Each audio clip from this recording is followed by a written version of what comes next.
Anong masasabi mo sa immigration ng Pilipinas, Joseph? Immigration? Oo. Tungkol saan? Good morning mga tol. 5:21 AM.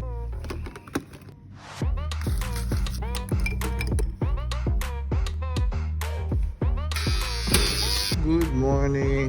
5:30 AM. Tara, punta tayo. Woo! 3K water break mga tol.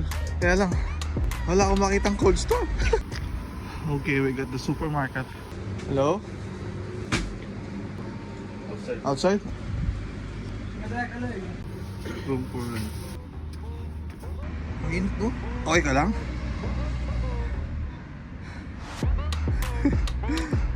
Okay lang.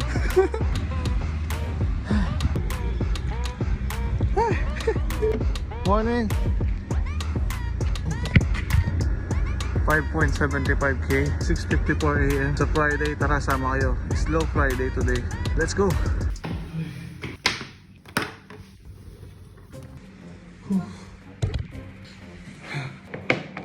Alam niyo yung kay Alice Guwat? Hulyo pa! Nakalabas ng Pilipinas! Si Alice Go!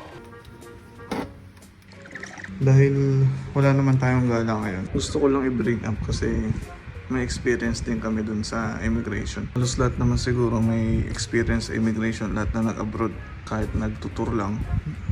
Pag ganito nangyari mga tol, nung pinanganak si Agap siyempre, kailangan namin lang kasama sa bahay.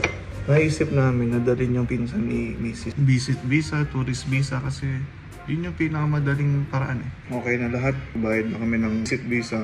Medyo mahal din. Post ticket. Anyway, kakatapos lang ng pandemic nun. Kaya yung mga ticket sobrang tataas, sobrang mamahal. Mag-collect na kami ng mga papel. Mga birth certificate, mga patunay na talagang magpinsan sila. Ano nga mga tol, dumating na yung araw na babiyahe na kami. Tara. Sundan mo ako? Sundan mo ako? Somebody gonna watch. Watch my effect. Buhok sa ilong. So dumating na kami sa airport mga tol. Maaga kami sa airport. Baggage drop, okay na ang lahat. Tapos, eto na, immigration na mga tol. Ay, good morning. For repair. Wait lang, tuloy ko yung kwento mamaya. Tapusin ko lang to. Wala damage Tapos na. Wow. Look at that. Sel, tara.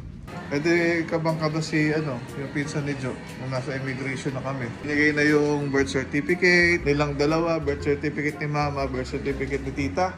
Pero sabi nung immigration, pumunta kami dun sa loob sa may office na sa may office, dun na kami kinabahan. Pinatawag sa bahay ni kuya. Tapos lahat lang hinahanap dun sa immigration, nabigay naman namin. Di ba, Bi? Kaya lang, hanap nga ng original ng mga birth certificate tsaka affidavit of support na wala kami. Ngayon, wala na kami magawa. So, pinauwi. O yung ticket tsaka yung lahat ng binayaran namin, hindi na pwede i-revoke.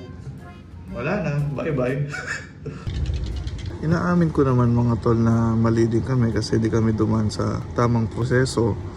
Pero hindi problema at hindi dapat tinatanong at inaasikaso ng immigration officials ng ating bansa, dayuhan man o Pilipino, ang mga bagay na ito. Hinahayaan dapat sila magbiyahe at hayaan natin yung bansa ang magtingin. Meron ka bang pambayad sa hotel? May kakayahan ka ba? Dahil bago sila inisyo ng visa, Mr. President, tiningnan at hiningi na lahat yan. Bakit kailangan pa i-presentang muli sa ating immigration officials? tara, makapag-grocery na nga. Parang masarap to daing. 1.1, tama. Tama ka? Yes. Siguro yun. Tama. Wow. Nice. Masarap to. Yusu. Sa laki kawayan mo? Hindi ako. Tama. Yes. This is wrong. This one wrong. Onion pakora. It's wrong, yeah? Okay.